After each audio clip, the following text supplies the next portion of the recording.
Este filme tem muitos começos.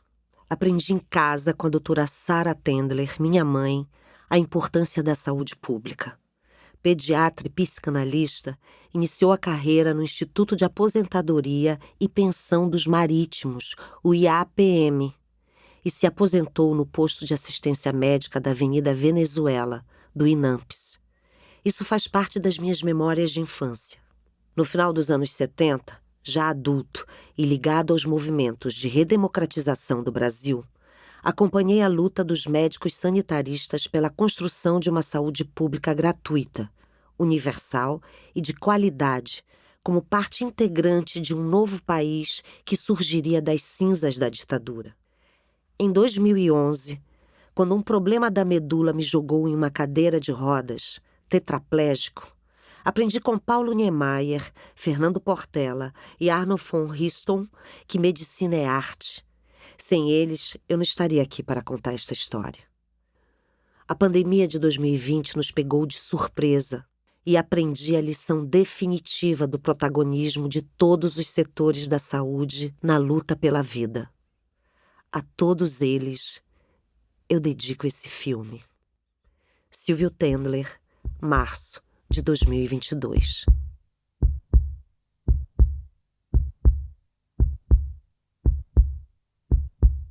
O projeto do movimento da reforma sanitária brasileira é o projeto da civilização humana.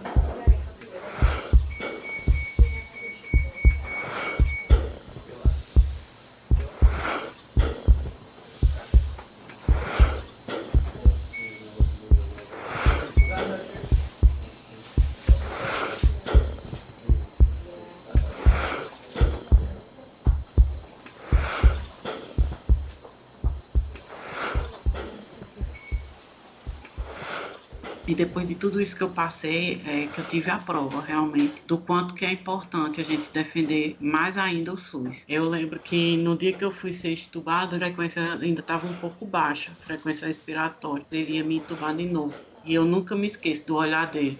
Né? Você tá com medo de ser entubado de novo? E eu balançando a cabeça, que eu ainda não falava. Né? Ele até brincou, dizendo, oi, se amanhã você for uma entubada, tá me devendo bode, viu?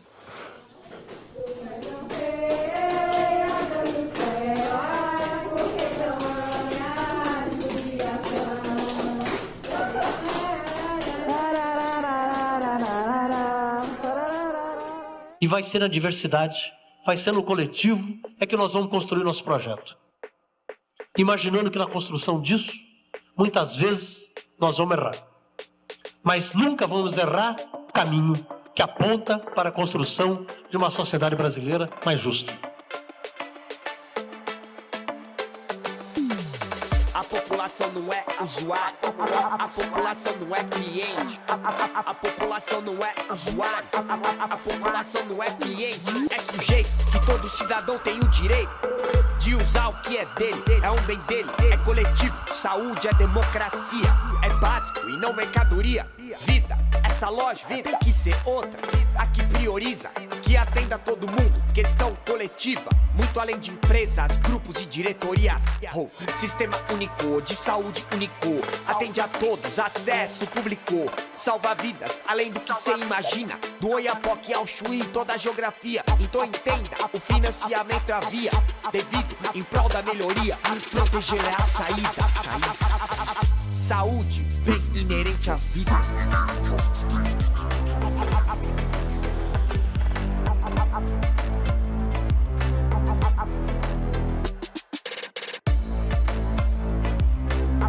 A população não é usuário, não.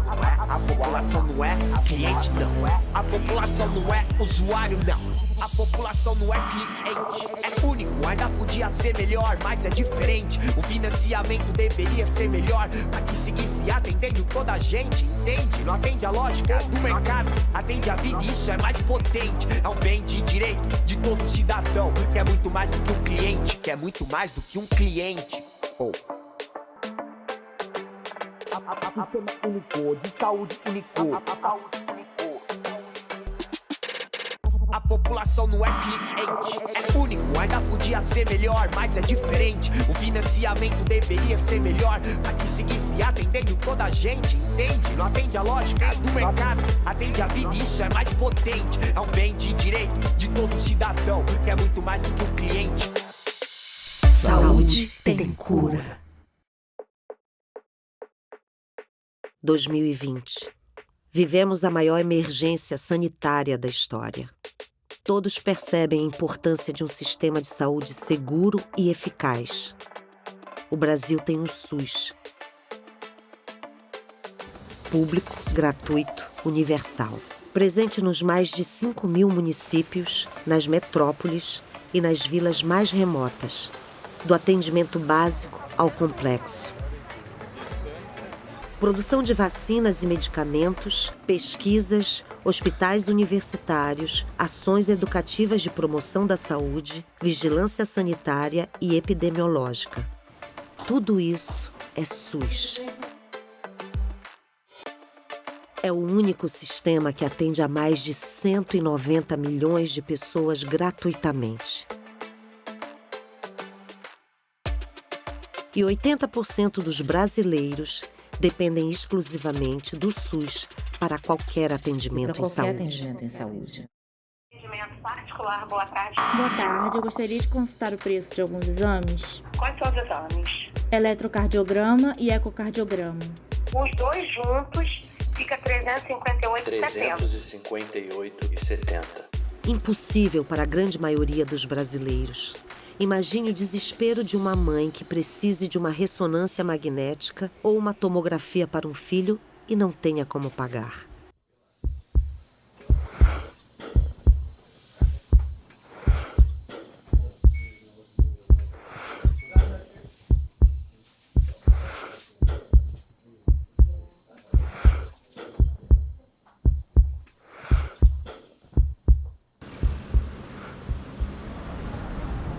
Aqui, em frente ao Hospital Pedro Ernesto, Hospital Universitário, atendimento do SUS. Aqui estou no setor de pneumologia. Quero dizer que foi uma das coisas mais legais do SUS. Chega a ser comovente. É a forma como consegue se atender tanta gente com tão pouca equipe.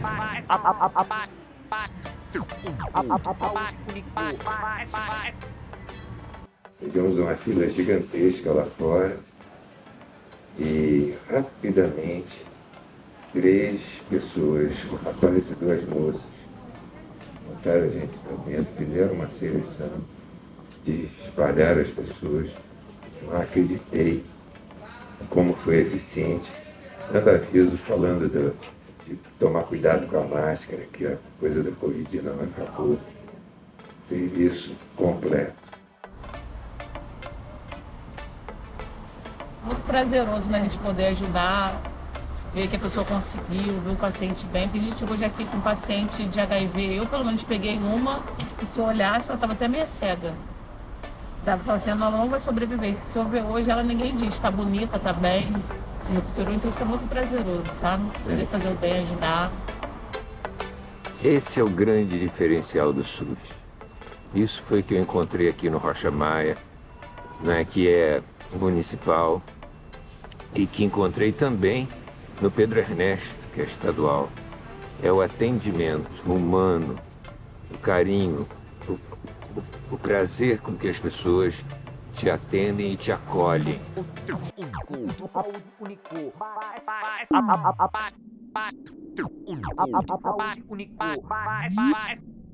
Durante 5 séculos, médico e hospital são um luxo para poucos e não um direito de todos.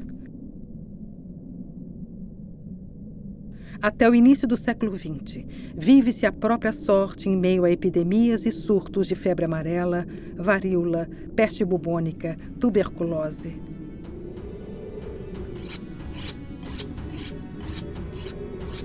Uma massa de miseráveis perambula sem direito à assistência.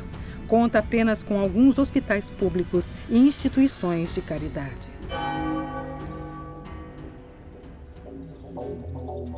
Foi recolhida à Santa Casa da Misericórdia uma mulher de nome Maria Angélica, que ontem às 3h30 da madrugada foi encontrada enferma e caída na Rua do Conde. No Cais Farru foi encontrado às 10h30 de anteontem um indivíduo com ferimento no rosto. Foi recolhido ao Hospital da Misericórdia. Um bonde que passava pela Rua do Riachuelo fraturou as pernas de um escravo, que foi conduzido para a Santa Casa da Misericórdia. Anteontem entraram na Santa Casa da Misericórdia 15 doentes. Saíram 6. Faleceram 8, sendo 2 de febre amarela. Ficaram em tratamento 1.268 doentes. Gazeta de Notícias, 1875. 1.268 doentes. Sem direitos. Sem direitos. Ele era chamado de indigente. E esses indigentes eram tratados por favor. Então, com a criação do SUS, isso acabou. O SUS foi a coisa mais importante que se fez nesse país.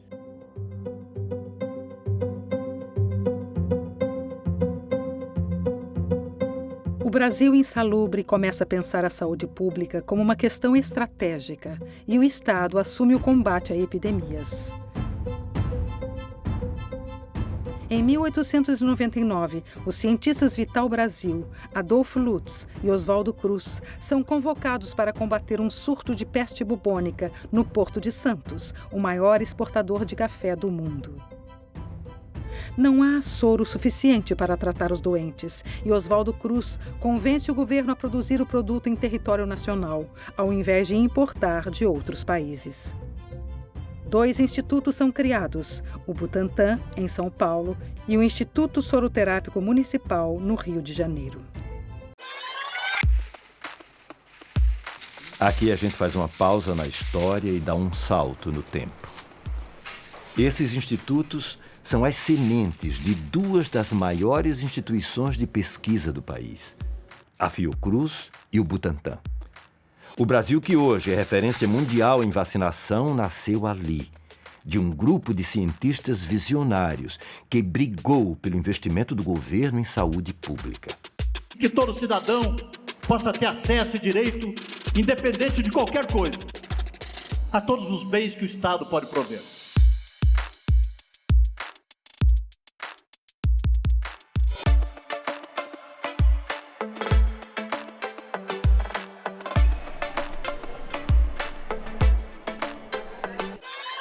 O projeto da Fiocruz original, ele era um projeto muito amplo, inserido na visão de construção da nação, do processo de reunir projetos nacionais, como era o caso da nova cidade, da construção da República, né? Essa conexão entre saúde e desenvolvimento, na verdade, é a conexão que está presente na matriz original da Fiocruz. E aí você pode estar trabalhando tanto problemas pontuais e relevantes, como uma epidemia, mas você pode estar falando a problemas, como foi colocado no início do século, no início da formação da Fiocruz, em 1900, qual é a nação que nós queremos, né? E para essa nação, qual é a relação que se estabelece entre o campo da produção da ciência, a saúde e o desenvolvimento. A ciência ganha impulso e logo outros nomes, como Carlos Chagas e Noel Núteus, surgiriam no cenário da saúde pública. Por caridade, pede uma infeliz mãe com 5 filhos, todos menores, estando o mais velho doente da vista há tempos, e sem meios para o tratar e sem recurso algum, passando as maiores necessidades, implora uma esmola para aliviar os sofrimentos, que Deus pagará. Correio da Manhã, 1911. Na década de 20 é criado um sistema de proteção social controlado pelo Estado para quem contribuísse para a Previdência. Privilégio para quem tinha carteira assinada e a profissão, um instituto. Mas os milhões de brasileiros sem emprego formal continuam à margem. sem acesso à saúde. Peguei uma enfermaria de varíola no Emílio Ribas ainda. Poliomielite, você tinha problemas de saúde muito graves. O Brasil era rural naquele tempo. Começou a migração para as grandes cidades. E as pessoas que vieram para as grandes cidades, grande parte delas começou a viver de trabalhos informais, sem carteira assinada. Eles não tinham direito a nada. Em 1963, durante o governo de João Goulart, o ministro Wilson Fadul organiza a Terceira Conferência Nacional de Saúde.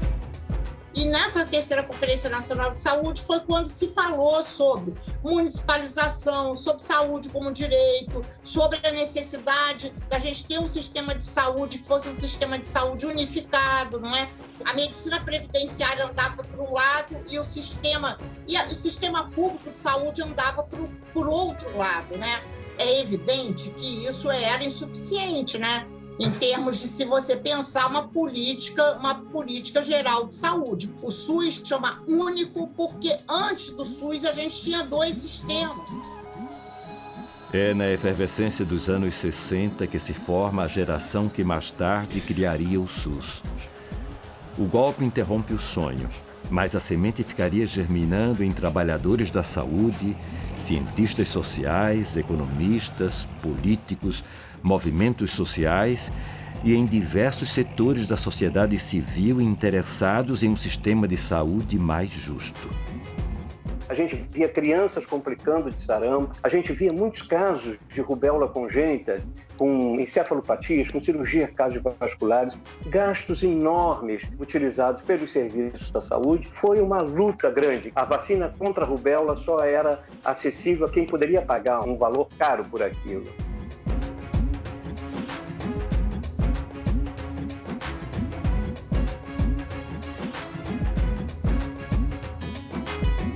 Se constrói nada próprio pelo lado da medicina previdenciária. E se compra serviço. Ao ponto que, quando chega assim, em meados dos anos 70, não só essa política ela continua sendo de compra, como o governo estabelece uma política de emprestar dinheiro para os empresários da saúde construírem ou ampliarem os seus hospitais e depois esses hospitais serem comprados, os serviços desses hospitais serem comprados pela Previdência. Quer dizer, era sopa no mel, né? Esse esquema de comprar serviço, ele foi se agigantando de uma tal maneira que chegou num determinado momento, né? Chegou no final do regime militar, que as denúncias das fraudes elas eram intensas o tempo todo. Então, o que a gente tinha? A gente tinha cesariana realizada em homem, a gente tinha contas hospitalares assim, as mais esdrúxulas possíveis. Quase 70% dos brasileiros não podiam pagar por atendimento médico. A Previdência mantém hoje convênio com toda a rede hospitalar brasileira. Os segurados da Previdência Social, entre urbanos e rurais, já somam hoje mais de 32 milhões. É pouco. Cerca de 1/3 da população daquela época. Muito longe da cobertura universal e gratuita do SUS. Meu pai era porteiro do Hospital da Aeronáutica. Então, a gente conseguia, às vezes, cuidados médicos, porque ele pedia para algum médico que tivesse plantão, perguntava se eles podiam fazer ou não o favor de cuidar da gente quando a gente estava em crise de asma. Com 14 anos, quando minha mãe faleceu, o médico atendeu de favor, né? Mas aneurisma não é asma. Quem atendeu ela não cuidou dela com analgésico, então ela faleceu em casa. Nas longas filas, vemos a população pobre. É a partir desse abandono que nasce, entre sanitaristas, jovens estudantes, entidades de classe e movimentos sociais, a ideia do SUS.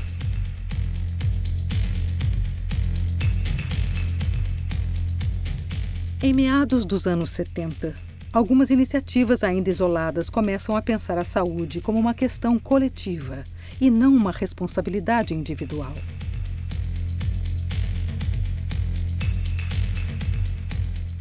A área que mais, diria, não como movimento social geral, né, de usuários ou movimentos sociais pelo campo democrático, que, de fato, teve uma contribuição efetiva na mobilização e no peso de construção do SUS, a meu ver, foi a área médica.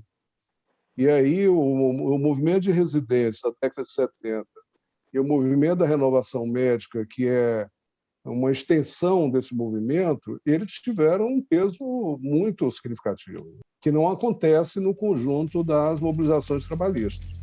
Nas universidades, os departamentos de medicina social e preventiva estão em ebulição. Professores e estudantes pensam um projeto nacional que torne o acesso à saúde parte de um marco civilizatório, com mudanças estruturais na sociedade, para romper com uma visão de mundo elitista baseada em privilégios. É o berço da reforma sanitária, inspirada no National Health Service do Reino Unido e no sistema de saúde italiano. A gente olhava duas coisas.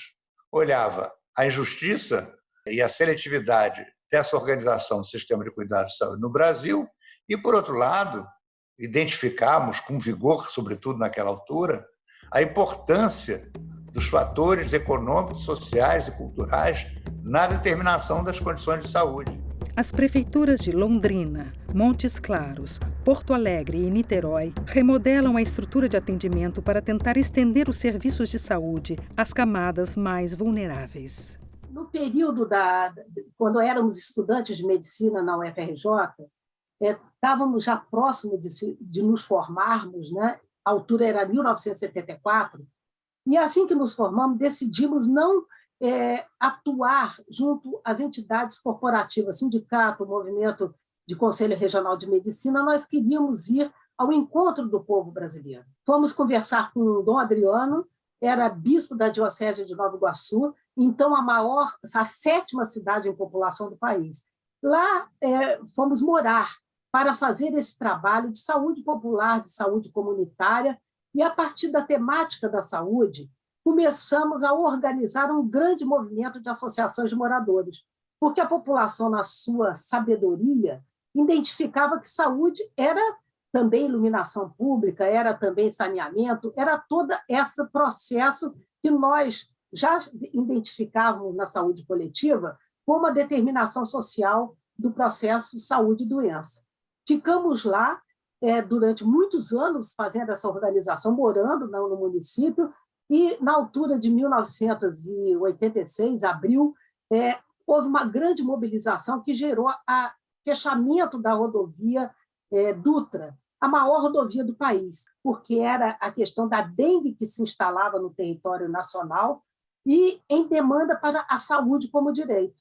Isso gerou muita coisa em termos de organização, inclusive uma cooperação entre a Caritas Diocesana, já que a prefeitura não queria fazer nenhum trabalho na saúde do município, gerou uma cooperação entre o INAMPS, dirigido por Ézio Cordeiro, que pudesse colocar uma primeira rede básica na cidade de Nova Iguaçu.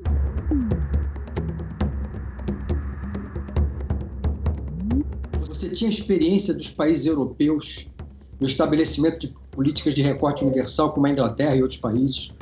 Você tinha a experiência em Cuba de uma medicina socializada, onde o setor privado não tem espaço. Você tinha a experiência dos médicos de pés descalços na China. E a Conferência Internacional sobre Cuidados Primários de Saúde, realizada pela Organização Mundial da Saúde em Alma-Ata, no Cazaquistão, em 78. A declaração do encontro afirma a urgência em promover a universalização da atenção básica em todo o mundo e principalmente nos países em desenvolvimento. Com a redemocratização, cargos estratégicos estão ocupados por cabeças da reforma sanitária. Sérgio Arouca na Fundação Oswaldo Cruz, Ézio Cordeiro no INAMPS e Eleutério Rodrigues na Secretaria Executiva do Ministério da Saúde. Nem sempre existe o serviço de saúde próximo ao local de moradia ou local de trabalho. E quando existe, nem sempre existe horário disponível para o atendimento. Em segundo lugar, existe a questão da adequação do equipamento, da qualificação do serviço às necessidades da população. Nem sempre as necessidades da população podem ser atendidas pelos equipamentos que ali estão colocados. Em terceiro lugar, existe a questão da dignidade do tratamento. É comum a falta de dignidade no atendimento da população.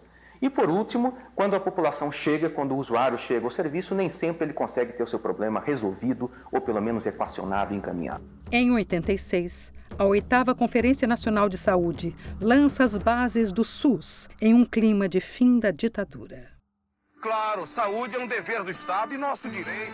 E não termina mesmo quando você está desempregado. O que nós podemos fazer nesse momento atual para reverter esse estado de mal-estar social que nós herdamos, não só da ditadura, mas dos governos populistas, inclusive, que lhe antecederam? Eu acho que esse momento nosso é absolutamente privilegiado no sentido da construção de um projeto de transformação. Porque lutar pela cidadania é lutar pela democracia substantiva, é dar o formato de democracia que nós temos, é dar o formato, mais além disso, da nação que nós queremos ter. Creio que a construção de um sistema unificado e a construção e a aplicação de uma reforma sanitária deve ter esse forte conteúdo de descentralização, de democratização e de participação de todos os segmentos da população. A gente mostra por A mais B que a saúde deveria ser um direito de todos, deveria ser um dever do Estado. E é uma saúde com equidade no acesso, universal, gratuita, de qualidade, abrangente, quer dizer, pegando todos os elementos que compõem a assistência à saúde, da promoção da saúde até assistência mais sofisticada. Essa ideia da saúde e a democracia, ela era uma ideia força do momento político que se vivia. E era absolutamente indissociável a luta pela democracia e por uma saúde pública que pudesse ser realmente acessível à saúde coletiva, saúde como direito e não como mercadoria.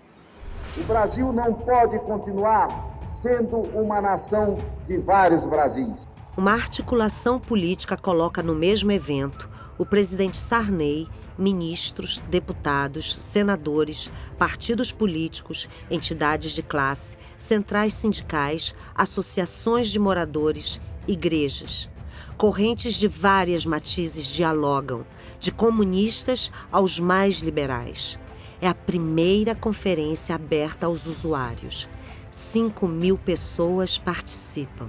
O chamado movimento sanitário já tinha não só criado força política, como acaba ganhando inserção institucional que nos permite promover uma conferência em que pela primeira vez se aceita a participação da população. É quando se cria pela primeira vez a ideia de que a Conferência Nacional de Saúde tem 50% de representantes da sociedade. De um lado, os propositores, os formuladores de política pública de saúde, já contagiando uma grande parte da juventude universitária e também de profissionais de saúde, de política pública de saúde. E, do outro lado, o fazimento, os secretários municipais já pondo em prática os primeiros passos concretos de organizar a atenção primária. Então, esse encontro da 8ª Conferência foi de uma riqueza imensa. E ninguém se cansava, todo mundo estava ali feliz, aquilo ali realmente era uma consciência de que aquilo era um momento realmente ímpar que todos nós estávamos vivendo.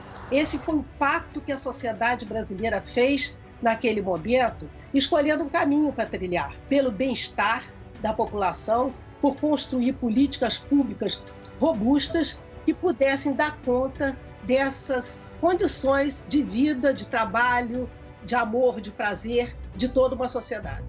Após a 8ª Conferência, é instalada a Comissão Nacional da Reforma Sanitária. O setor privado, quando percebeu que a viola estava em cacos, se não participasse, participou da CNRS e, portanto, a CNRS, a Comissão Nacional da Reforma Sanitária, quando prepara um documento para ser encaminhado para a Assembleia Nacional Constituinte, ele já admite a presença complementar do setor privado. O relatório final da conferência guia o texto da Constituição Federal de 1988 sobre a saúde.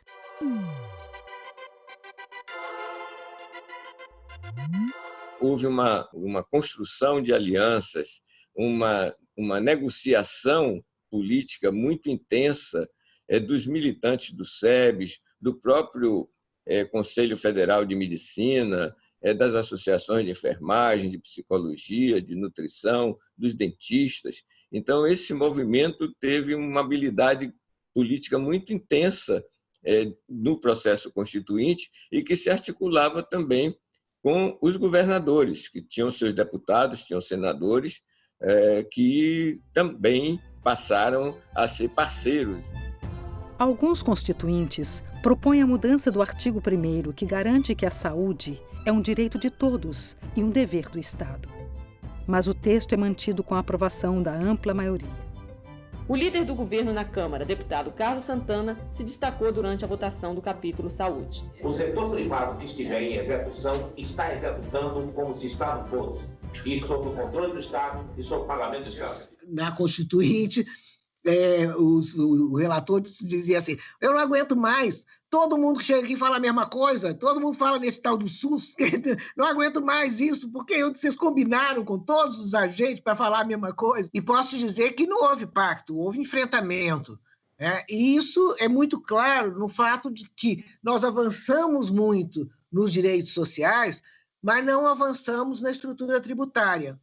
Ou seja, essa mesma Constituição que garantiu direitos extremamente avançados na ordem social, desvinculando isso da condição de trabalho e vinculando a condição de cidadania, ela não garantiu recursos necessários para ter uma política universal e distributiva. Declaro promulgada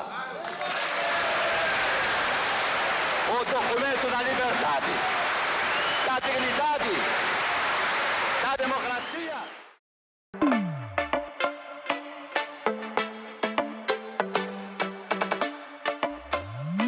O SUS chega a milhões de brasileiros com atenção primária. Em cada unidade básica, médicos, dentistas, enfermeiros e agentes comunitários resolvem grande parte das necessidades de saúde da população. Se a gente não tivesse hoje o SUS, talvez as populações que são cronicamente marginalizadas e silenciadas ficassem ainda mais silenciadas, né? E o seu cuidado em saúde fosse ainda mais precarizado. As pessoas consideram que o que vai garantir a saúde delas é o Sistema Único de Saúde, e é o que tem garantido de fato. Ainda está muito difícil para a gente conseguir garantir a equidade, mas sabendo que não existindo o SUS, as pessoas não teriam qualquer acesso, a gente entende que a gente já está fazendo muita diferença em relação ao que poderia ser, né? Acho que essa é uma questão na qual a gente se apega para continuar lutando pelo Sistema Único de Saúde e para que ele seja cada vez mais integral e efetivamente equânime, né? Conforme ele tenha capacidade e seja subsidiado para isso. Nesse território, o que eu tenho? Eu tenho um comércio, é uma mercearia, um bar dentro da favela, e cedemos esse espaço para a sede do Caxambu do Salgueiro, que é um grupo ancestral de cunho afro, mas também é um espaço que a gente doou já há bastante tempo para que a equipe de saúde da família que atua no Salgueiro, do posto Heitor Beltrão da Tijuca, possa ter um espaço extramuros para atendimento da nossa comunidade fora do posto. E nós dispusemos esse espaço, disponibilizamos esse espaço para esses atendimentos, e que nós vimos um grande número de pessoas, muitas acamadas, muitas com problema de locomoção, muitas pessoas idosas. A gente ficou muito satisfeito, né? E viu que tinha um grande potencial para além, né, do que tem que ser realizado no posto de saúde, e ver que, na verdade, é um programa, esse da equipe de saúde da família, o quão humanizado é, o quão cuidadoso é com essas pessoas, assim, porque realmente trata a saúde no seu aspecto mais amplo, né? Não apenas no que envolve a anamnese, não apenas no que envolve aí a identificação de uma doença ou outra. Sem o SUS, a vida dessas pessoas seria muito complicada, né? Então o SUS é muito importante para a manutenção da saúde, né? Porque não é só a doença em si, tem a questão da prevenção, né? E os médicos do SUS, principalmente os que fazem atendimento aqui, eles fazem encontro com as mulheres daqui do morro, né? Para conversar sobre questões ligados à sexualidade, né? Ligados a DST, né? Então tem o tratamento de prevenção que acontece também através do acompanhamento que o SUS faz aqui nesse anexo da padaria. Para os mais vulneráveis, mais SUS. Onde a carência é maior, o sistema investe mais recursos para combater a injustiça social e levar dignidade aos desiguais. É o maior sistema de distribuição de renda. Ele contribuiu muito para a redução da desigualdade social no Brasil. Lógico que ele não resolve a desigualdade, mas ele contribui. Você pega uma pessoa que é atendida, vai para um hospital público, consegue atendimento num bom serviço, ela é operada, faz pós-operatório, atendida. Quanto custaria isso? Quando essa pessoa que vive em condições precárias, com salário baixo, tem uma pequena atividade sem carteira assinada, quando ela teria acesso? Quando? E ele é democrático, está no papel que todos têm direito. Bom, mas a pessoa é muito pobre, não tem acesso. Lógico que ele tem que ser aperfeiçoado. É lógico que ele tem distorções que são muito graves às vezes, mas nós temos o maior serviço de saúde pública do mundo, com programas que, além de serem os mais abrangentes do mundo inteiro, são elogiados pelos órgãos internacionais. E são vários programas de saúde no Brasil com essas características. A pandemia não foi pior no Brasil do que a calamidade que está sendo, porque ainda não conseguiram destruir totalmente o SUS. Para mim é muito importante e lutamos, faço parte da geração que lutou pelo SUS e que tenho alegria e vou levar isso como uma alegria na hora que eu tiver que ir embora dessa dimensão da vida. Conseguimos os consultórios de rua e que esses consultórios de rua continue sendo uma resposta dentro do SUS efetiva, eficaz, de gratuidade, de amor, de compaixão, para cuidar, promover e defender a vida dos moradores de rua. Eu tinha problema de diabetes e um problema renal, que eu tenho o rim parado, não conseguia fazer esse tratamento. De dentista também, tudo eles me ajudaram. Aí a doutora aqui descobriu que eu tinha diabetes, que eu não sabia que eu tinha diabetes, um exame que ela foi fazer lá, aí encostou minha diabetes muito alta, né? 300 e pouco tava, né? E você não estava acessando o sistema de saúde? Não estava acessando o sistema de saúde, porque eu não conhecia, né, aqui ainda direito, o pessoal da saúde. Aí eles foram lá, aí começaram a fazer acompanhamento comigo, marcaram tudo que precisei, fiz os exames que precisei, tudinho que elas marcaram, sempre, nunca faltei nenhum exame. O SUS foi muito sucateado, ainda traz muitos desafios, mas a lógica, a proposta do SUS é a proposta que realmente garante a saúde pública.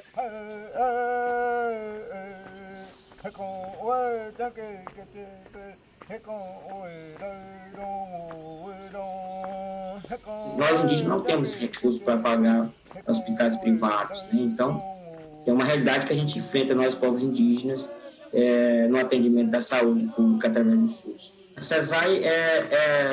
CESAI foi uma grande conquista dos povos indígenas, é uma secretaria, né, especial de saúde indígena, CESAI, que está dentro da estrutura do Ministério da Saúde, em Brasília, e na Amazônia trabalha com 25, que chamamos de unidade administrativa, chamada distritos, né, de saúde.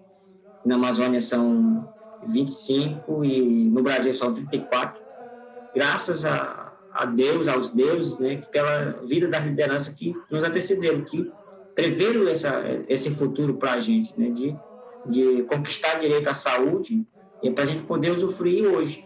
Se não tivesse esse atendimento específico com a CESAI ou no SUS, que nos reconhece também no atendimento, teria mais mortes indígenas no Brasil, principalmente na Amazônia.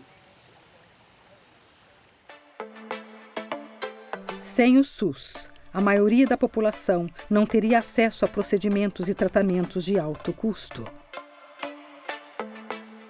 Quando a gente tem um sistema universal, todos nós pagamos para que, quando uma pessoa fique muito doente e gaste muito do sistema de saúde, ela não precise, nem ela, nem a sua família, desembolsar qualquer coisa, porque o SUS ele pressupõe uma coisa que nós estamos muito em falta, que é solidariedade. Isso só é possível porque o sistema opera fora da lógica do mercado privado e prioriza a vida do usuário. Todos os brasileiros têm acesso a tratamentos oncológicos, sessões de hemodiálise, cirurgias de grande porte, implantes e internações em UTI. No hospital onde eu trabalho aqui, no Hospital da Universidade Federal, no Hospital Universitário, nós construímos uma UTI em 10 dias, em 20 dias, sabe, assim, com recursos 100% SUS. Além do coronavírus, o senhor ainda venceu uma parada cardíaca de 8 minutos. E a nossa preocupação, nosso medo era que o senhor ficasse com alguma sequela, alguma preocupação disso. E o senhor venceu mais isso. Nós estamos dando, assim, essa alta do senhor para nós nos anima muito a continuar ajudando outras pessoas. Eu vejo um SUS que resiste muito. O SUS resiste muito. Ele é de uma força e de uma resistência que, com todas as suas fraquezas, com todas as suas lacunas, com todas as suas falhas, o SUS é de uma força e uma potencialidade enormes. Sem sombra de dúvidas, o maior patrimônio que o povo brasileiro tem nas mãos. Diariamente, milhares de vidas são salvas pela rede de urgência e emergência do SUS em todo o país. Se você ainda pensa que não depende do SUS e não precisa lutar por ele, melhor ouvir com atenção quem trabalha há mais de 40 anos no Hospital Federal de Bom Sucesso. O próprio sujeito ele não sabe se ele não tem ideia, o mais rico, que se ele sofreu um acidente no meio, lá na Avenida Brasil, em Bangu, indo para Angra dos Reis, ele vai ser levado em coma, ele vai ser levado primeiramente para o serviço público, para uma emergência pública. Se ele tiver um infarto, teve um AVC, caiu duro na rua, ele vai ser levado para um lugar desse. Então, quanto melhor estiver esse funcionamento, mais treinado estiver o profissional, mais profissionais estiverem treinados para aquela função, melhor para todo mundo. Uma volta ao passado nos faz lembrar que quando íamos partir para a 8ª Conferência Nacional de Saúde, o então jovem médico Antônio Ivo lembrou da importância de gerar quadros especializados para um sistema público de saúde. Foi fortalecendo a consciência de que caberia também a ideia de um sistema único de formação para a saúde pública. Não único no sentido dele ser homogêneo, padronizado, mas único no mesmo sentido do SUS, que atendesse às diversidades regionais, às diversidades culturais, Nordeste, Norte, Sul do país. O maior programa público de transplantes de órgãos do mundo é SUS. É ele quem salva a vida, mesmo daquele que tem um plano de saúde. O sistema financia 95% dos procedimentos do país e controla todo o processo, da captação do órgão ao acompanhamento dos pacientes. Tem uma secretaria especial dentro do Ministério da Saúde, né, que coordena o Sistema Nacional de Transplantes, que é uma rede gigantesca, né, e que faz todos os transplantes de órgãos sólidos existentes, mais transplante de córnea, com um controle de qualidade muito bom, que se espalha por todo o Brasil, onde não tem praticamente fila de espera para transplante de córnea, por exemplo. Eu me encontro na fila do SUS em 40º lugar. o plano médico paga, né, os cirurgiões, vou fazer num hospital particular. Onde entra o SUS nessa história toda? Na regulação dessa captação, mantendo essa fila de forma democrática, correta, não é? Os mais necessitados primeiro, né? Se é fígado e rim, ou rim só e tal. No meu caso, é um fígado e rins. Para a coleta do órgão, para o transporte, você depende tudo do SUS. Inclusive, o próximo passo é ir numa rede pública, não é? Que é o Hemorrio, onde eu faço uma coleta de sangue e isso vai para o Registro Geral de Candidatos a Transplantes. Você não vive sem o SUS. Nós não vivemos sem o SUS. Nascem 29 mil crianças por ano, mais ou menos, com problema congênito. 20 mil precisam de cirurgia cardíaca. Eram feitos só até há 6, 7 anos atrás, 5 mil cirurgias. Porque os hospitais que operam criancinhas estavam sucateados e desativados. Aí, graças a Deus, se mudaram a regra, aumentou o financiamento. Hoje, nós aumentamos muito o número de milhares e milhares de crianças que iam morrer por falta de cirurgia, estão sendo operadas. No INCOR, nós fazemos transplante de coração, de pulmão e de criança. Coração de criança. Nós somos em transplante de coração, de pulmão também, mas coração, a quinta instituição, a quinta, a sétima instituição, em número de transplantes por ano. Você sabe quantos milhares de instituições do mundo fazem transplantes? Milhares. Nós somos a quinta e sétima em número. Veja a condição brilhante que nós estamos, o INCOR.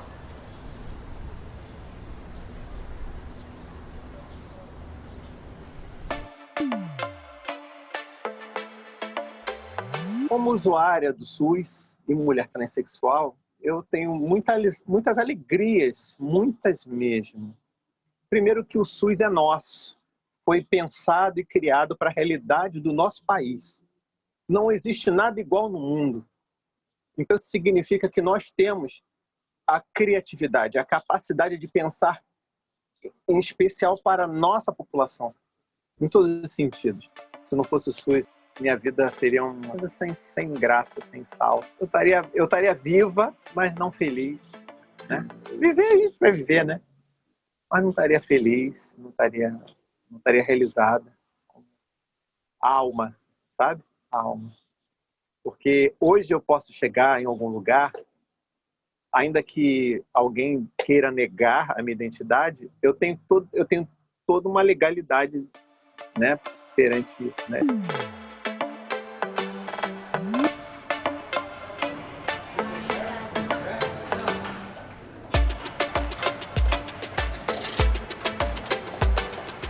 O SUS é pesquisa e inovação.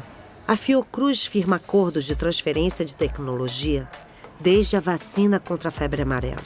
É uma longa história de ciência voltada para o bem público. Em 2010, o investimento do Estado na área de biofármacos, medicamentos produzidos a partir de processos biológicos, fortaleceu instituições nacionais e foi a primeira peça da engrenagem que, anos depois, tornou possível a produção da vacina contra a Covid-19 em território nacional. Num primeiro momento, foi feito um acordo com o governo de Cuba e uma instituição de ciência e tecnologia cubana para a produção de um biofármaco dedicado a anemias graves, principalmente causadas por doenças renais. Esse biofármaco é a alfapoetina. Então, qual é a ideia? De que Biomanguinhos viabilizasse a compra desse biofármaco ao mesmo tempo em que estaria aprendendo, né, a todas as etapas para a sua produção, né? Clássico de transferência de tecnologia, né? O IFA, que é, como a gente sabe, o ingrediente farmacêutico ativo.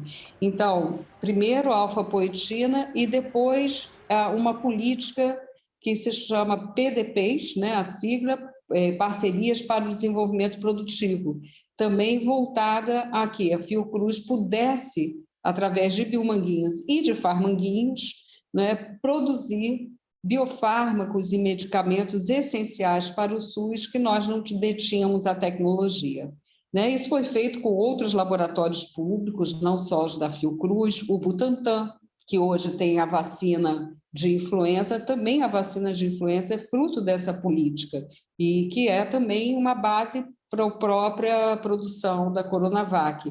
Não existe conhecimento sem pessoas que o incorporem. Então, foi a qualificação também de quadros profissionais, quadros técnicos e quadros de gestão capazes de desenvolver esses processos, Alfa-poetina, algumas PDPs que permitiram que nós hoje tenhamos um centro, Henrique Pena, que permite alavancar a produção de insumos farmacêuticos ativos. Foram 10 anos de importantíssimos investimentos e que passaram por duas políticas públicas importantes, que foi essa visão de direcionar a ciência e tecnologia no Brasil para a inovação, o desenvolvimento de produtos, a incorporação de tecnologia, sempre com vistas ao acesso pelo SUS. Então, não é a inovação descolada do acesso por parte da população. Nenhum investimento em pesquisa de saúde é perdido.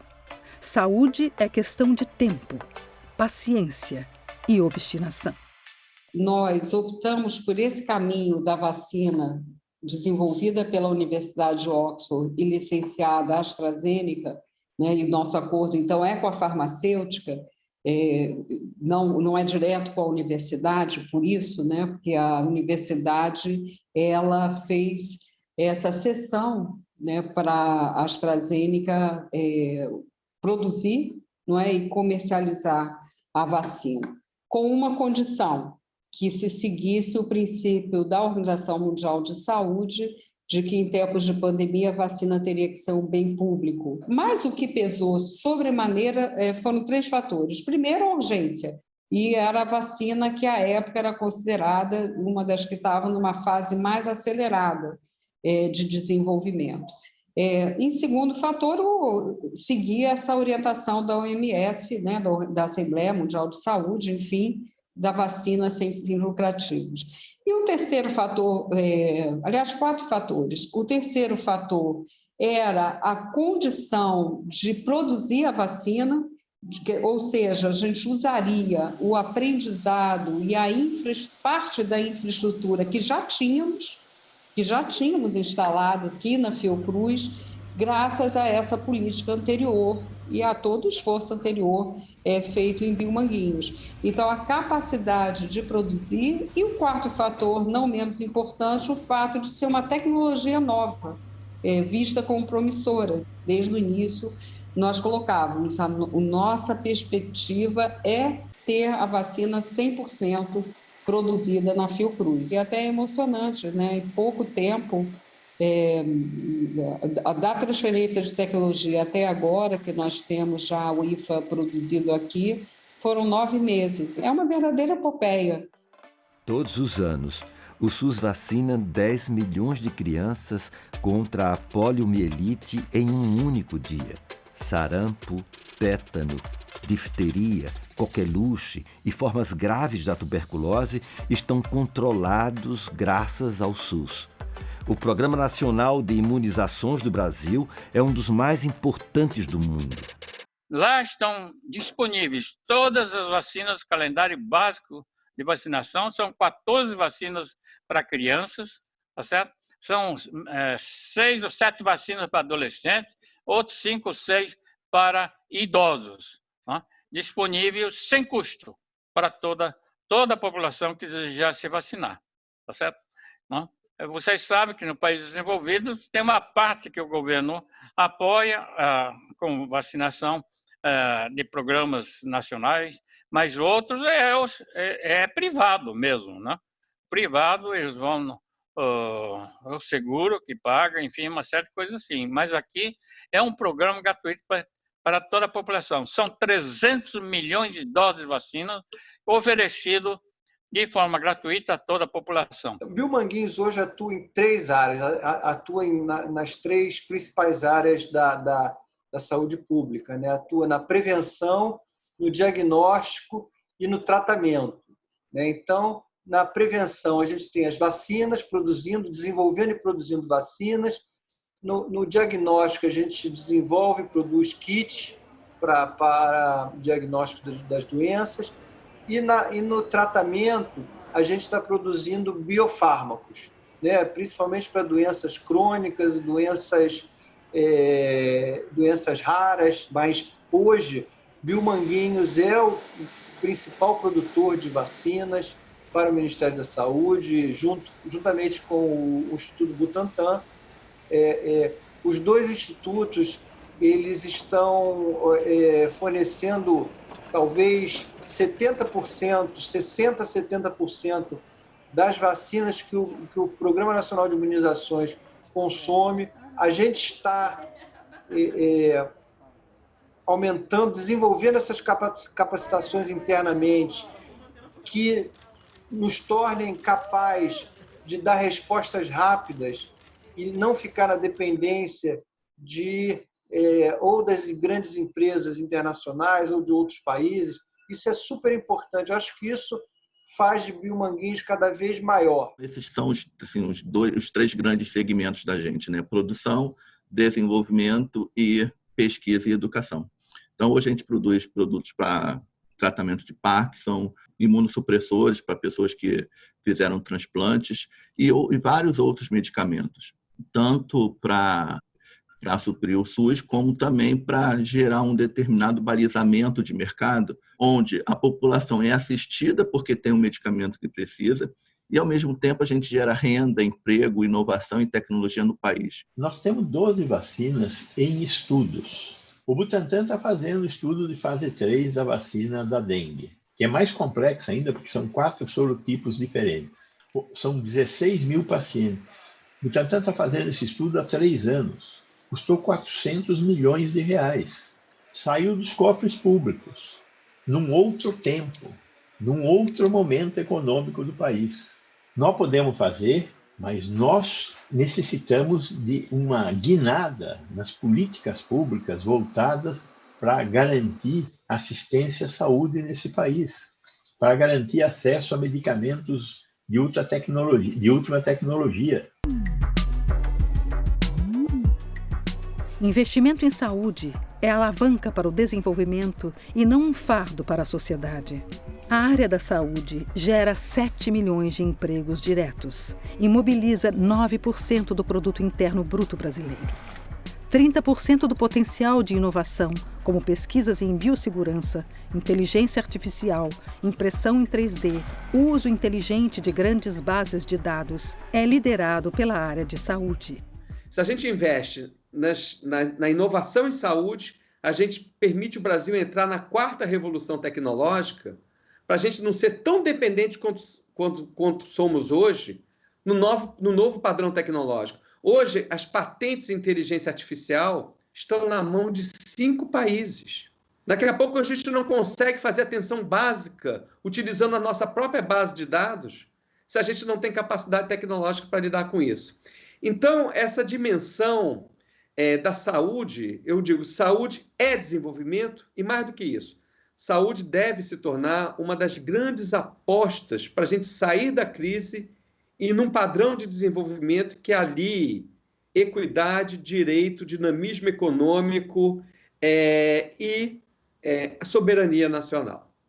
Que a gente tem que voltar a falar disso, porque hoje a gente está com uma questão evidente de que países soberanos conseguem ter acesso e países dependentes podem deixar a sua população muito vulnerável.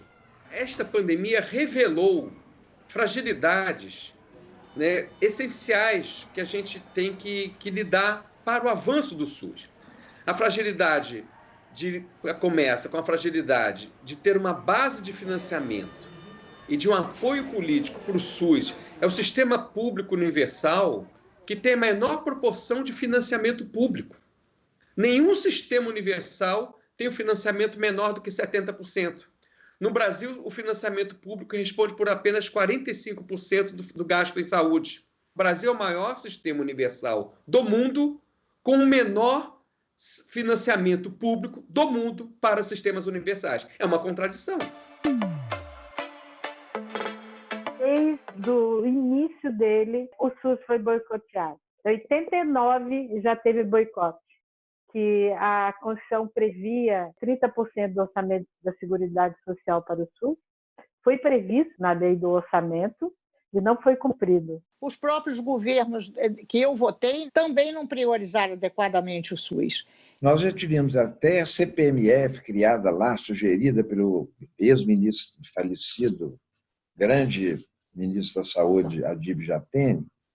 Nós tivemos a criação de um imposto, a CPMF, que seria direcionada para a saúde. O que aconteceu não foi isso. Houve o que a gente chama de substituição de fontes. Na medida em que entraram os recursos da CPMF, desse imposto sobre o cheque, o orçamento fiscal foi alienando os recursos destinados à saúde. Então, ficou do mesmo tamanho. Entra a fonte CPMF e sai a fonte Tesouro.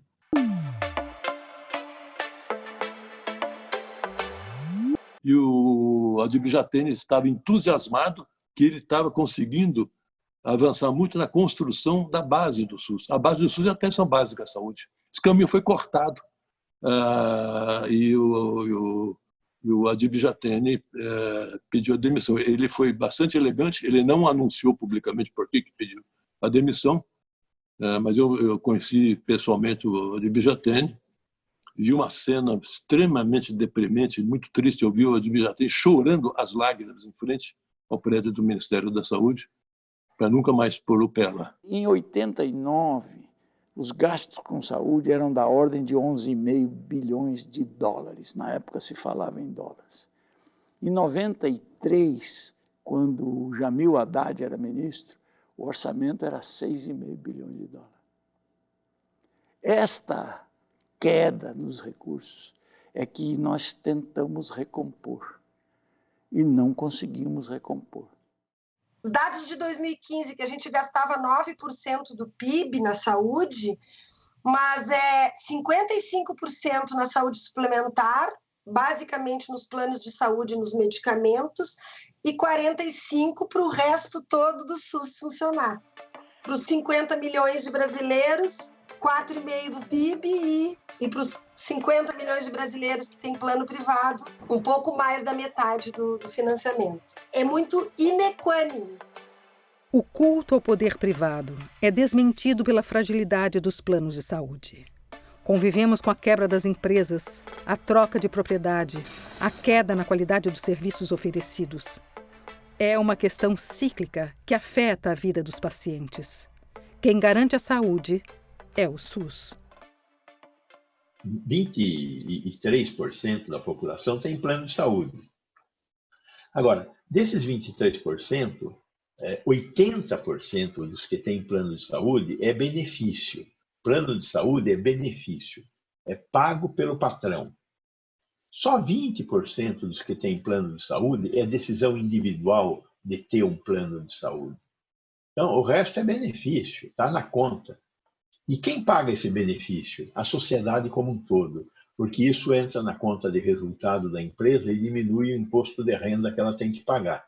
E o particular que tem plano de saúde também ainda, até agora, tem desconto do imposto de renda. O ideal de qualquer pessoa de classe média, o que é? É fazer um plano de saúde. E quando ela faz um plano de saúde, por pior que seja, por mais baratinho que seja o plano, ela não lê as cláusulas do contrato, ela acha que nunca mais vai pôr os pés no SUS. Essa é a ideia geral das pessoas de classe média no Brasil. Não, eu tenho um plano de saúde, então esquece, deixa o SUS para lá. O SUS não tem nada a ver com o SUS, não tenho nenhuma responsabilidade com ele. E nós estamos vendo agora que não é bem assim. Em várias cidades brasileiras, os leitos particulares foram esgotados. Quem foi que atendeu as pessoas? O Sistema Único de Saúde. Nós vimos a importância que tem o SUS. Quer dizer, quando uma pessoa passa mal, ele vai para um hospital público. Ele tem um plano de saúde, mas o plano de saúde não paga o SUS, porque já se tentou, mas a força dos planos de saúde é muito grande e acaba não pagando. Mas não teria razão. Por que eu vou ser atendido de graça pelo SUS se eu tenho um plano de saúde? Aquele plano deveria pagar o SUS. Então, isso é que precisa ser melhor explorado, porque isso significa renda para o SUS. Quem quiser um atendimento diferenciado, mais conforto, alguma coisa muito especial, pague do seu próprio bolso. Mas não como temos hoje. O setor privado sobrevive às custas de subsídios e renúncias fiscais que ano passado montaram a 30 bilhões de reais. É dinheiro que deixa de entrar no SUS e vai para o mercado. Isso é um equívoco. Não é? Os mesmos parlamentares que aprovaram a emenda 95, que retirou do orçamento do Ministério da Saúde em 3 anos 20 bilhões de reais, os senadores e deputados, olha que coisa curiosa, eles aprovaram uma emenda constitucional que prejudica profundamente a todos os brasileiros, com exceção deles.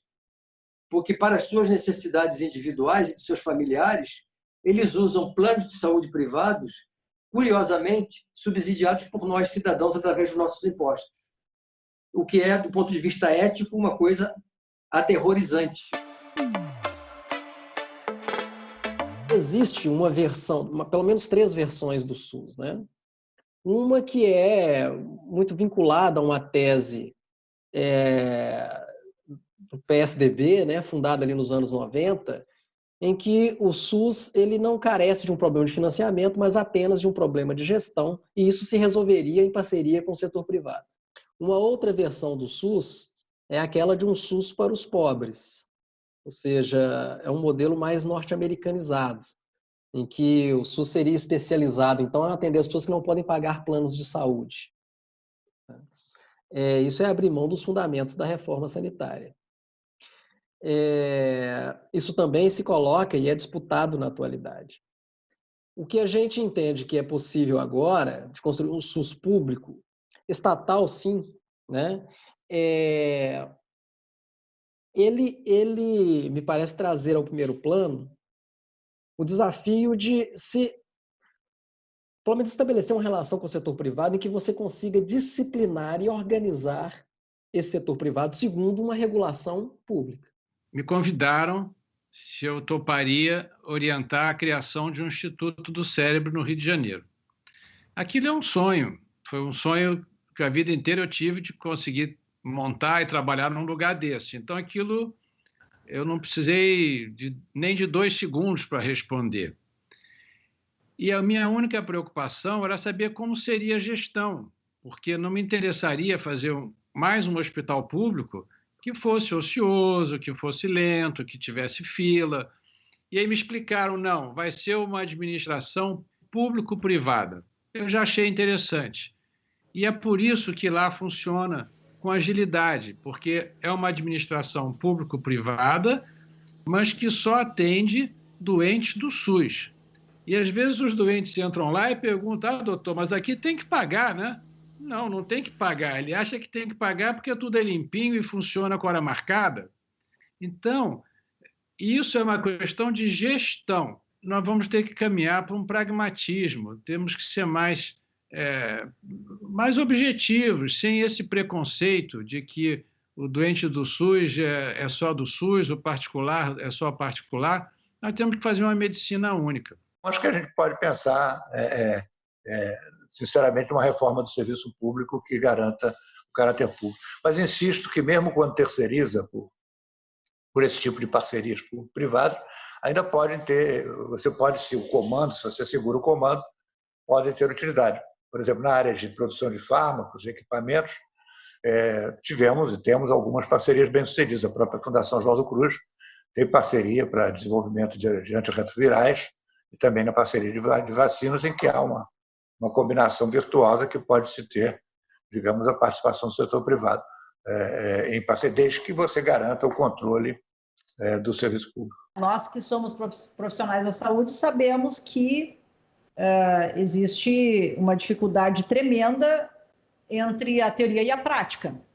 Quer que eu seja absolutamente honesta contigo? Eu vou te dizer que o tipo que o SUS remunera dos procedimentos é absolutamente aquém do custo da saúde, entende? Então, por isso a gente tem, né, filas de espera enormes para as cirurgias, por isso a gente tem materiais que são de qualidade duvidosa, né, para fazer os procedimentos, né, porque não existe na verdade, um orçamento que sustente o custo da saúde, né? Com a perda de emprego, com a perda de renda, as pessoas abriram mão dos seus seguros privados, né? Não conseguiram mais pagar os seus convênios, né? E aí o SUS acabou abarcando um contingente ainda maior de pessoas. Só que o orçamento do SUS, devotado à saúde, ele é aquém, tanto em quantidade quanto em qualidade do que pode ser ofertado para a população. Eu acho que o SUS tinha que ser uma política de Estado, com uma orçamentação protegida, independente de quem está no governo. Que a gente pudesse ter tranquilidade como brasileiro, que de fato ser um brasileiro com direito ao SUS significa saúde de qualidade. O desinvestimento federal no SUS pressionou os estados e municípios ao desinvestimento em recursos humanos também, e fica muito mais barato comprar recursos humanos no mercado. Então, se criou uma multiplicidade de empresas fornecedoras de recursos humanos. Então, 65% do recurso humano do SUS é recurso humano fornecido por essas empresas. Não são trabalhadores de saúde, servidores públicos concursados e com direito a carreiras públicas. Não existe um sistema com isso, é quase impossível. Isso dá só a rotatividade que isso gera e todos os níveis de complexidade. Esse fornecimento de recursos humanos se dá desde a equipe de atenção básica até a alta complexidade. Você é a Júlia? Eu estou indo na sua casa. E perto da sua casa eu estou procurando a Simone Neves e a Glauci. Simone Neves eu não sei quem é, não. E a Glauci sabe quem é? Aqui. Eu sei quem é. Tá. Senhora aqui. Precisa o quê? Que essas equipes sejam prestigiadas, que não falte o salário delas no fim do mês, porque você consegue resolver a imensa maioria dos problemas de saúde. A hora que a estratégia de saúde da família estiver funcionando direito, bem, e tiver a abrangência que ele deve ter, você reduz o número de pessoas que procuram os hospitais. No princípio, tudo eram flores. Tudo nasce perfeito, né? Estava perfeito aquilo. E estava tão perfeito para ser verdade aquilo. Aquilo deixou a gente assim, muito satisfeito. Não faltava nada. Tinha remédio, tinha médico, tinha enfermeiros. Na clínica das famílias tinha os agentes certinho que visitavam com os médicos. Então, estava muito interessante, as pessoas previamente cadastradas, recebendo suas visitas, acompanhamentos. E tudo isso foi começando a ficar sucateado. O nosso contexto no Brasil é um contexto de muita desigualdade que precisamos entender essas diferenças para poder garantir as necessidades conforme a diferença. A região norte, por exemplo, tem uma situação muito diferente do que seria a região sudeste. Então, dentro dessa condição, a gente teria que ter estratégias que viabilizassem o atendimento na região norte, em áreas remotas, em populações muito vulnerabilizadas, e todas essas questões o SUS teria a condição de fazer, inclusive com uma grande força do controle social, que faz parte da estrutura do SUS. Mas como tudo isso é desvalorizado, a situação vai piorando. Quer dizer, em vez de se tentar melhorar o sistema, ajustar esse sistema, não, se culpabiliza o sistema e aí vem com essa fala que a iniciativa privada vai resolver tudo. Quer dizer, que o empresário vai assumir isso privado e não vai pensar no lucro e vai pensar na população brasileira como um todo e vai investir igual na Zona Sul, na favela, numa cidadezinha perdida no meio do Amazonas, por exemplo. E isso a gente sabe que é utópico, isso não ocorrerá. É um sistema movido por dinheiro. Ele não vai investir nessa cidadezinha perdida em lugar nenhum. Essas cidades vão sumir, porque ninguém vai querer ir para lá. Ele não vai investir em favela, ele vai preferir investir onde tem um capital maior, onde politicamente as pessoas têm mais força. E aí vem a grande noção do SUS, a equidade, a universalidade, a integralidade, o controle social, a descentralização das ações, que é o grande mote do SUS. Ele vem em direção a você tentar enfrentar essa desigualdade que existe no Brasil, que leva ao empobrecimento do Brasil. Se todos os médicos do Jacarezinho ficassem doentes e fossem pessoas jurídicas, ninguém colocaria outros médicos, porque se essa população ficar sem assistência, é muito diferente do que, por exemplo, a população da Barra da Tijuca ou da Zona Sul, que com essa população existe uma preocupação maior. E aí é por isso que eu falo do valor da vida ser muito diferente. Então, eu entendo muito que a fragilização do vínculo empregatício e tornar o ambiente do trabalho na saúde pública um ambiente não desejado para trabalhar faz parte de um projeto que diz que algumas pessoas podem morrer e que não ter acesso à saúde para essas algumas pessoas não é um grande problema. O IDH aqui do Jacarezinho é um dos piores do Rio de Janeiro, é um dos piores. Então, para se modificar o sistema único de saúde, para que ele possa ser implementado na sua essência e base, é necessário também uma mudança estrutural no conceito político, porque tem que haver vontade política, e essa vontade política não existe. A nossa UPA aqui, imaginem vocês, chegou a ficar fechada no período da pandemia. Poxa, então para onde que as pessoas vão? Assim como eles nos negam os direitos fundamentais que lá estão garantidos, também nos negam um SUS perfeito, um SUS que deveria estar sendo utilizado na sua essência. Ao invés de nós termos um sistema universal para todos, estruturamos dois sistemas, o SUS para 75% da população e os outros 25% têm um sistema paralelo de planos de seguros vinculados ao vínculo formal de trabalho, quem tem carteira assinada. É o que nós temos hoje. Então, mas como é que você fortalece o SUS e convence a sociedade, convence o país de que um sistema universal é o melhor de todos os pontos de vista, de segurança, de garantia, de impacto, de solução de problemas de saúde, de condições equitativas de acesso? Como é que você convence? Através de um processo político. Na maior economia do mundo, os Estados Unidos, a conta da internação da Jéssica seria cerca de R$2,2 milhões.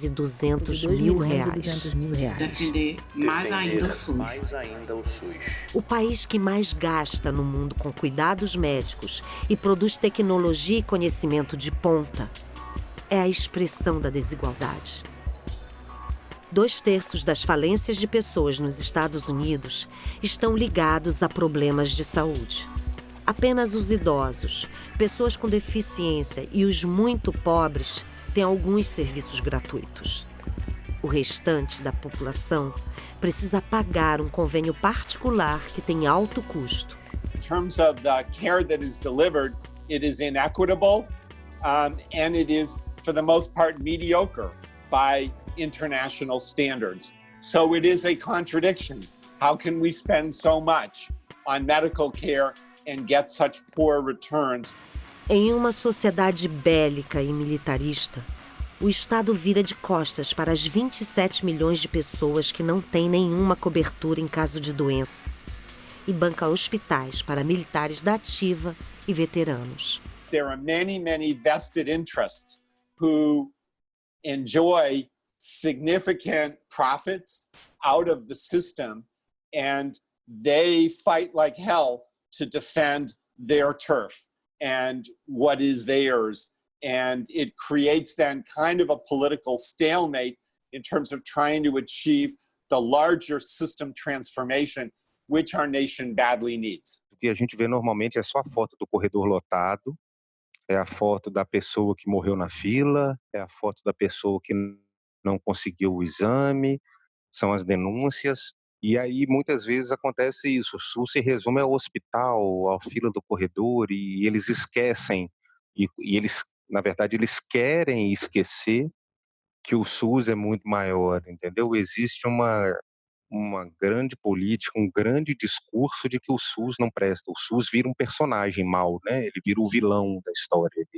Eles personificam o SUS como se fosse um grande vilão. E, na verdade, o SUS é muito maior do que isso.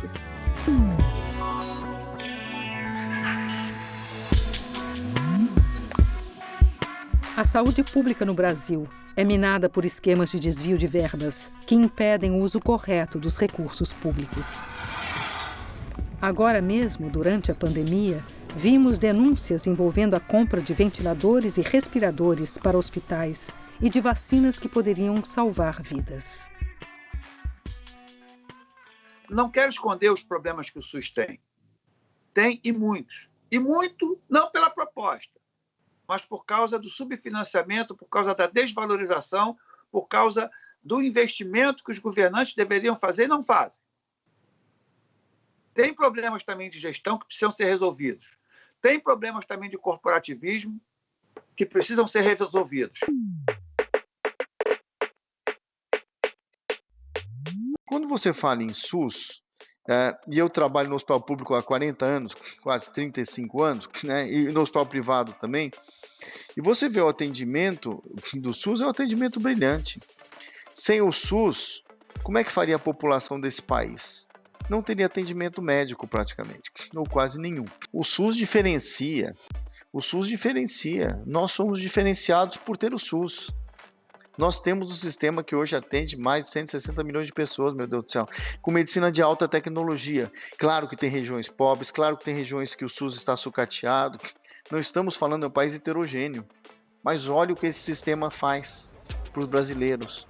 Nós temos a sorte de ter o SUS perante os outros países com a mesma condição econômica e com, obviamente, a mesma população. Não dá para comparar, nosso sistema é melhor do que qualquer um.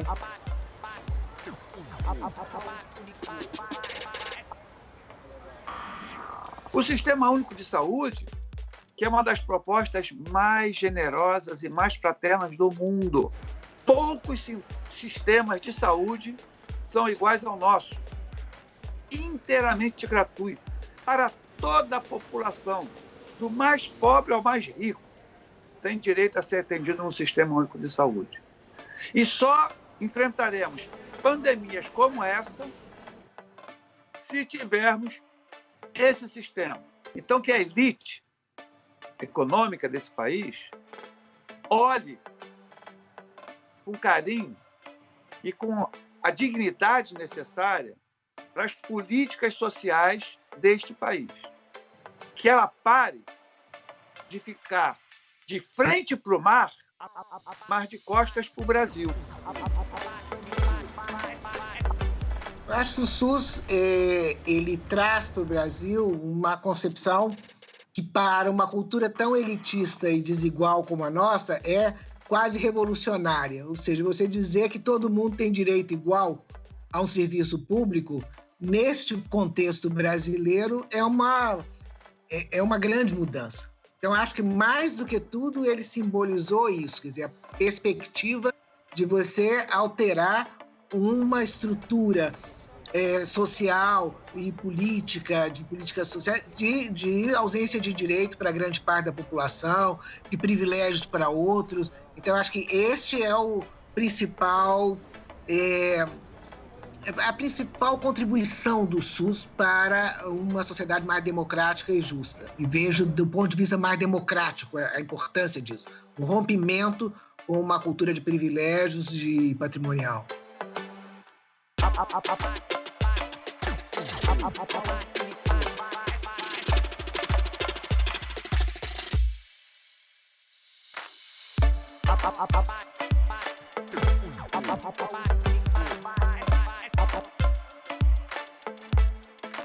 Nas reportagens, a gente vê muito que o SUS, às vezes, não tem os remédios, não sei o quê, não tem o tratamento, não sei o quê, mas eu tive a experiência de me curar da tuberculose. Consegui me curar da tuberculose e ter os remédios necessários, sempre certinhos, não faltou em nenhum momento os remédios para mim. O médico veio aqui, trouxe o remédio e aí fui tomando por 6 meses o remédio em casa. E eu acho que se o SUS não existisse, eu não ia estar nem aqui para contar a história. Porque eu estava desempregada, minha mãe desempregada também. A gente não ia ter condições de comprar remédio para eu cuidar do que eu estava tendo. Lembrando que no Brasil ainda temos, em 2020, 73 mil casos novos de tuberculose a cada ano, resultando em 4.500 mortes a cada ano. Então, isso não é algo desprezível e essa população é praticamente toda ela atendida e assistida pelo SUS, mesmo os pacientes privados que nós diagnosticamos na clínica privada, eles devem dirigir-se a um órgão público para que recebam o tratamento, visto que no Brasil, o que é uma coisa também espetacular, os tratamentos de todas as formas de tuberculose, sejam desde as mais simples até as mais complexas e de alto custo, é fornecido pelo SUS. Esse Estado não pode ficar omisso diante das suas responsabilidades sociais e ser um Estado privatizado e instrumento das elites.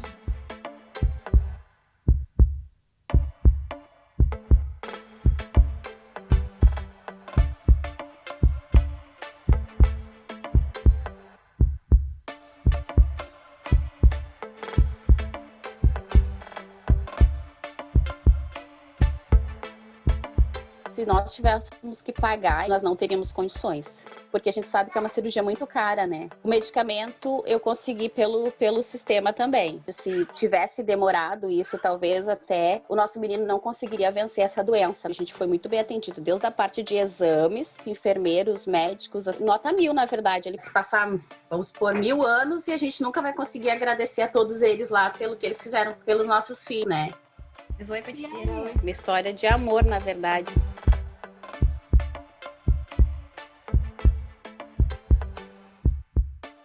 Para nós, o SUS foi e ainda é muito importante, acredito que ainda vai ser muito importante na nossa vida, porque é só através dele mesmo que a gente conseguiu esses benefícios. A gente não espera que isso vá acontecer com um bebê saudável, que nem ele era, né? Muito saudável, nunca apresentou nada. Mas, graças a Deus, deu tudo certo, todos os dois se recuperaram e, graças a Deus, a minha família ainda continua de em pé e unida, né? Que é o mais importante. Olha aqui! Uma formiga?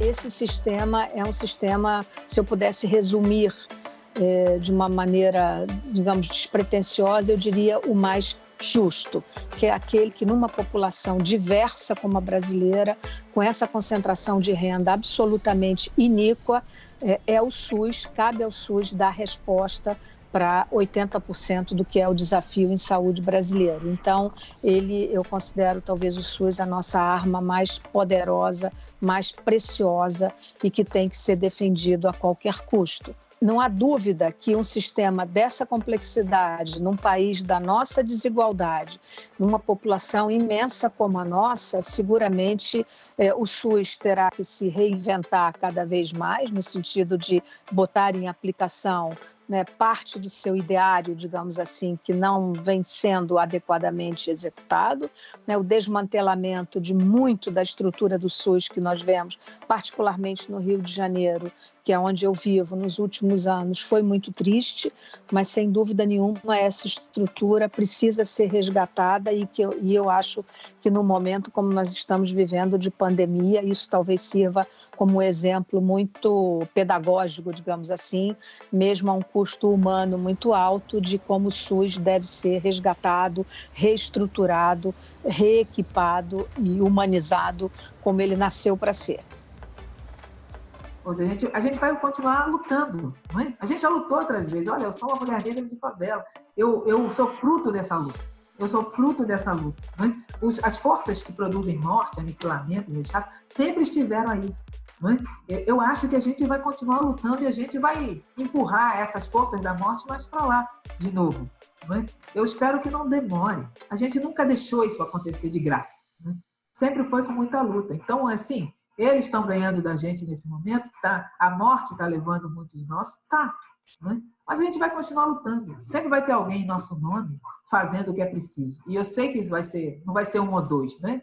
Nós somos muitos, às vezes espalhados, às vezes desarticulados, mas a gente também é muito. Eles são poucos. Né? Com os esforços de todos, somos capazes de construir o melhor sistema de saúde do mundo. Para que o SUS funcione com qualidade, toda a sociedade precisa lutar por ele. Saúde tem cura. A população não é usuário, a população não é cliente, é sujeito que todo cidadão tem o direito de usar o que é dele, é um bem dele, é coletivo, saúde é democracia, é básico e não mercadoria. Vida, essa lógica tem que ser outra, a que prioriza, que atenda todo mundo, questão coletiva, muito além de empresas, grupos e diretorias. Sistema único, de saúde único, atende a todos, acesso público, salva vidas, além do que cê imagina, do Oiapoque ao Chuí, toda a geografia. Então entenda, o financiamento é a via, devido em prol da melhoria, proteger é a saída. Saúde, bem inerente à vida.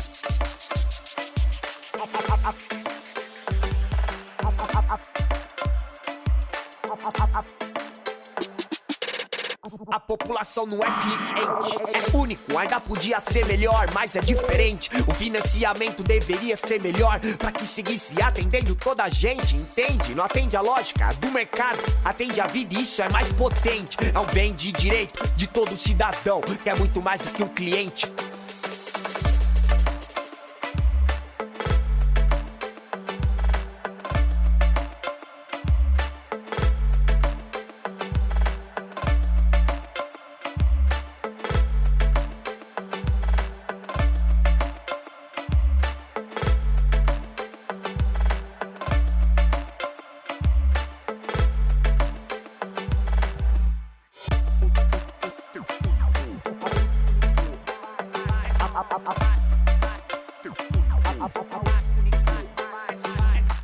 Sistema único, de saúde único, atende a todos, acesso público, salva vidas, além do que cê imagina, do Oiapoque ao Chuí, toda a geografia. Então entenda, o financiamento é a via, devido em prol da melhoria, proteger é a saída. Saúde, bem inerente à vida.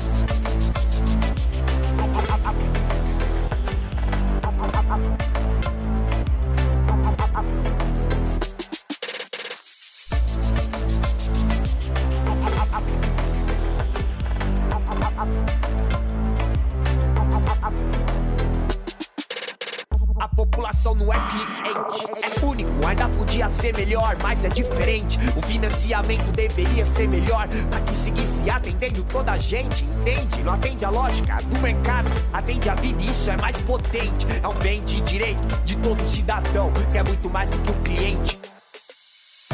Saúde tem cura. Minha mãe se formou médica em 1950 na Universidade do Brasil, hoje Universidade Federal do Rio de Janeiro. Na barriga dela, frequentei aulas e festas. Era chamado de colega por seus companheiros de turma. A universidade ficava na Praia Vermelha, em uma construção histórica. Foi destruída como vingança contra estudantes que se entrincheiraram no prédio para se defender da repressão da ditadura militar. No lugar do belíssimo prédio da Escola de Medicina, construíram a Escola de Guerra Naval. Pelas leis da natureza, era para eu não ter vingado. Na infância, sofri uma forma grave de bronquite. Minha mãe tentou todos os tratamentos médicos da época, dos raios ultravioleta aos banhos em instâncias hidrotermais. Graças a Deus, ela recusou a sugestão de um charreteiro de uma dessas instâncias de misturar bosta de vaca com leite. De resto, tentou de tudo. Adulto, me tornei diabético. Fui acompanhado desde sempre pelo Dr. Meyer Gurfinkel, médico vigilante, amigo do meu pai, membro da Academia Nacional de Medicina. Também devo muito aos doutores Adolfo Milek e Leão Zaguri, sem esquecer meu médico naturalista, o Dr. Fernando Reusel. Doutora Lúcia Pimenta, cardiologista do coração, me devolveu a vida. Dr. Jorge Luiz Amaral, o Bigu, meu contracunhado, é meu amigo de todas as horas. Esse agradecimento se estende a todos os fisioterapeutas, enfermeiros, técnicos de enfermagem e cuidadores que me ajudaram ao longo da vida. Em particular, a Paulo Moté e Lúcia Helena Eiras. Nessa minha recente internação, ganhei mais amigos. Dr. Palmiro e sua equipe, que tornaram melhores os meus dias no hospital. E, claro, agradeço também a Luana Malheiros, chefe, que fez a mágica de transformar a cozinha de hospital em delícia. Graças a eles, eu vinguei e estou aqui. A fé na vida e na ciência faz de mim um lutador, porque saúde tem cura.